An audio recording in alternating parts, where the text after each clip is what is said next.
Welcome back to Rev Masters, everybody, and you will notice Sam is back on the channel. It's been a long time. It has, yes.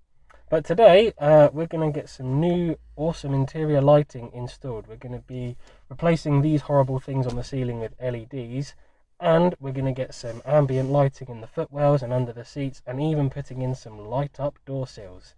And the bloke who's going to help us has politely asked if we do not show him on camera, but we are going to go ahead and get this started. Let's start with, we had to get a flathead screwdriver to take the casing off. And now we've got to unscrew the casing around the light and eventually get the old bulb out and put a nice new shiny LED in. We're going to do the same on the front as well. Yeah, you can pause that one. Stop. Yeah. What's wrong? Nothing's wrong. We basically we were having trouble getting the light to turn off when the doors were closed and the ignition was on, but that's all sorted now. And if you come into the car, what we're basically doing is we're fitting the door sill lights at the moment, and we're going to be running a cable from this interior light basically through the ceiling, down this pillar and into where the door sill is. So Janos has just gone to get his extension cable, and hopefully then it should all be in working order and we can make some progress. I'd say about Vapors, they drive Subarus. Yeah, Vapors drive Imprezas, not Golfs. That means I have to have your Golf now. Or Sam wouldn't mind your Golf. You have a Golf? No, Which car? I have a Mitsubishi. Nissan? No, Mitsubishi. No, Mitsubishi. Yeah. Which one is it? Evo? Sorry? Evo? No. No. I don't have the money. Don't have the money. If you had the money. I would definitely have an Evo if I had the money. What I'm doing now is literally unbolting my seatbelt from the side of the car so we can feed the wire down past here and put the door sill light in. And well, because I'm having to unbolt my seatbelt to do this, if I die, sue Honda. No, don't sue Honda. I am no longer safe. Luckily I will not be driving it like this, because that would be stupid and irresponsible. And illegal. And illegal.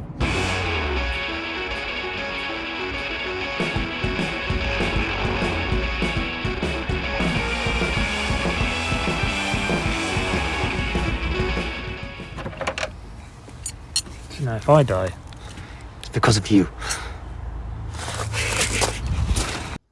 Once the seat belts had been disconnected, it was time to feed the extension cable for the door sill lights through the roof of the car and down through the side pillars.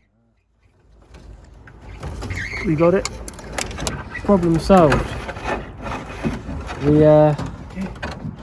managed to get it out, so we can now attach the wire to the other end, pull this through so that the wire attaches to the light, which means we can then finally get the first door sill light fitted, and hopefully we won't have the same problem on the other side.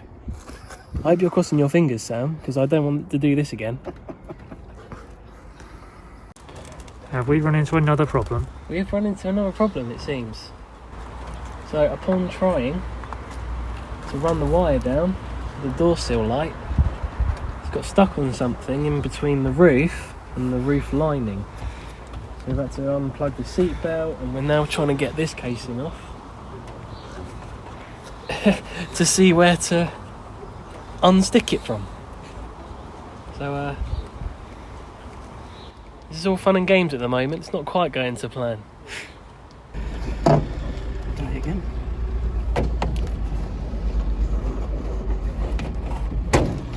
Oh, that fell. Done it.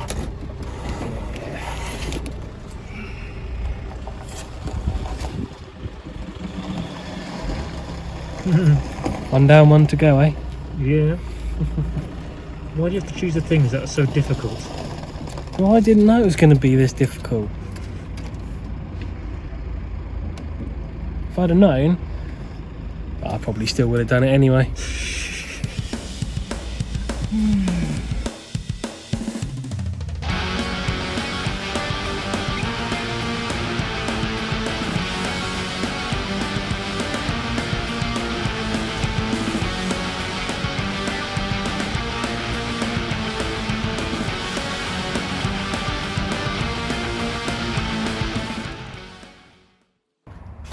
And now we see the wild Ashley doing labour. Not exactly wild at the moment. No, we finally got the cable through the side pillar.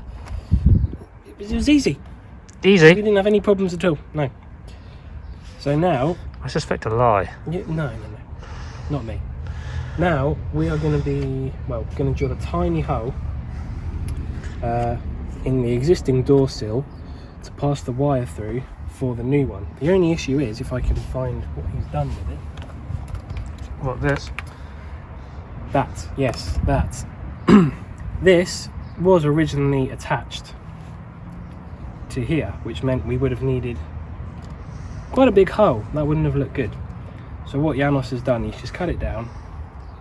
We're going to feed the wire through, and then he's going to get a little soldering iron to attach this back on, so we can avoid having a massive gaping hole in the door sill. The only other option was to run the wire along the top, but one, that didn't look too good, and two, I didn't want to risk any part of the door catching the wire and ripping the thing to shreds whenever I opened it. So drilling a hole is the next step.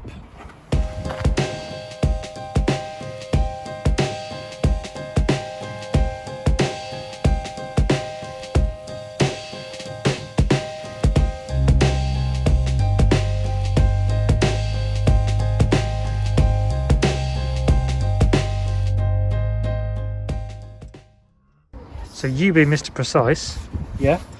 have caused that to happen. So where I put for the hole, for the wire to go, there was a big metal bar where the door sill is. So, Right there. but you know, it's off now. So we're going to go drill the hole. We're going to get this in, and we'll get started on the other side, which won't be as difficult.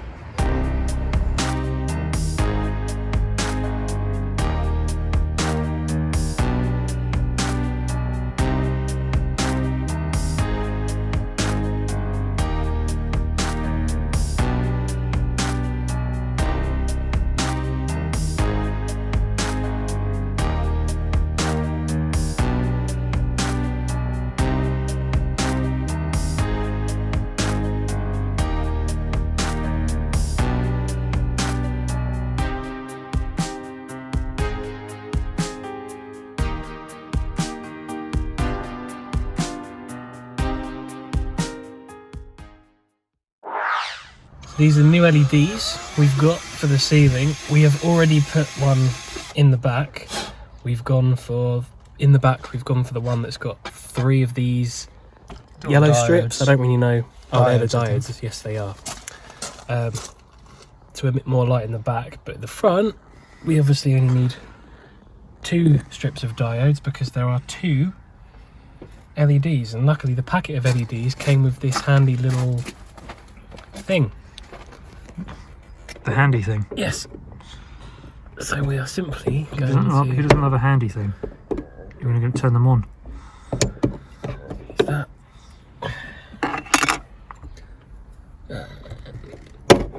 The other side.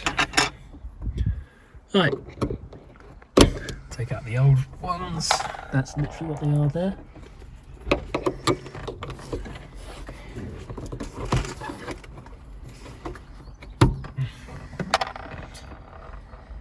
Okay. Put in the new ones. Yes. Angle There them, you go. angle them slightly because of this bit. Do you reckon? Yeah, I think so. Very good idea.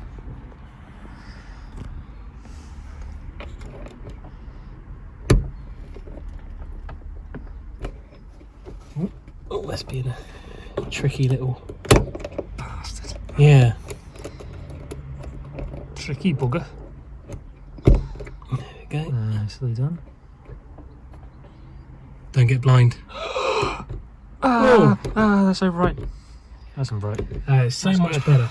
And Oh yeah. yeah. Oh, that's nice. And it's a white light as well. white so light, not a horrible faded yellow. No. Look at that. Well, while we were doing that, Janos was making progress on the other door sill. We did have a bit of a slip up We did? on that, didn't we, Sam? Yes. Now, when we connected it, actually, if I get out, I'll actually show you. You're going to get out and come around my side. So the problem we had was when we opened the door, the actual light of the door sill wasn't coming on. So we checked the wiring, and basically one of the fuses had blown in the engine bay, so we had to change that. And then we couldn't work out why the door sill light was staying on, but the light at the back was going off. And we worked out that there's a little sensor in Japanese cars that senses when the bonnet is open, which is what was stopping the lights from functioning properly. But we fixed it, and it's in good working order. So we're going to go ahead and fix the final door sill light now.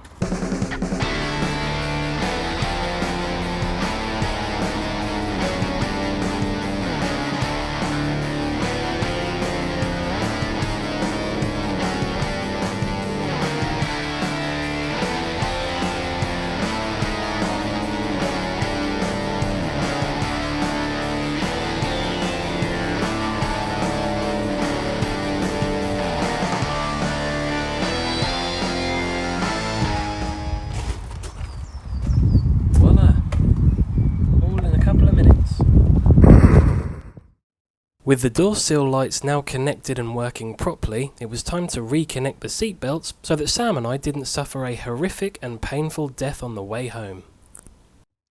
Alright. Well, the door sill lights are finally on and they're all working, no fuse issues anymore, and we've finally got to the stage where we're putting the, I guess you could call it the ambient lighting, underneath the footwell and underneath the front seats so that there's lighting in the back. I basically picked these up off Amazon. I'll leave a link to them in the description. I know I don't like the fact that it says romantic on them either, but there you go. But it all comes as one big wire. They're all attached. What I like most is it comes with this sort of diffuser strip over the LEDs to sort of balance out the light. We've got the first two on. We had to do a bit of tricky wiring behind the centre console. But the first set of lights is now underneath the steering wheel and underneath the driver's seat at the back, and we've literally just got to run this cable underneath the carpet now to hide it, and then we're going to work on this side. They do control through the phone via Bluetooth, but what Janos has done is he's installed a switch that allows the lights to turn on whenever I turn the ignition on, but that I can still control on and off in the colour via my phone. So it's all good. We're on the final stages of the interior lighting mods. So we eventually finished fitting the ambient lighting. I'm filming it like this because the battery on our cameras died before we started filming the installation of them. But the strip of light is here. It's held on by a simple strip of 3M tape which it came with, and all we did, I don't know if you can see it, was run the cables from them underneath this centre console. So it runs all the way through here and it plugs in behind here to a little USB adapter. There's the other strip in the front, and it's the same on the other side. Alright, so the finishing touch, Sam.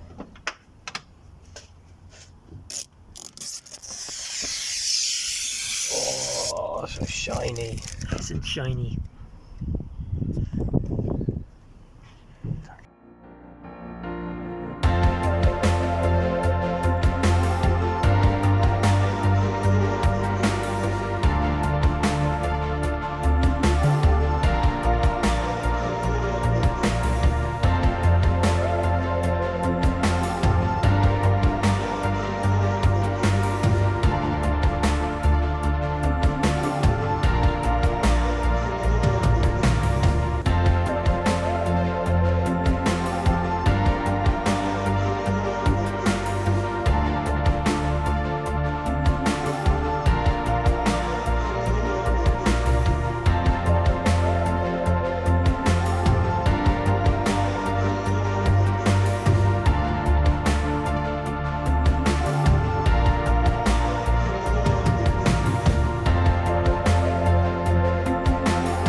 And that does it for the interior light installation, guys. I hope you've enjoyed the video, and I hope we've helped if you are looking at improving the interior lighting on your car.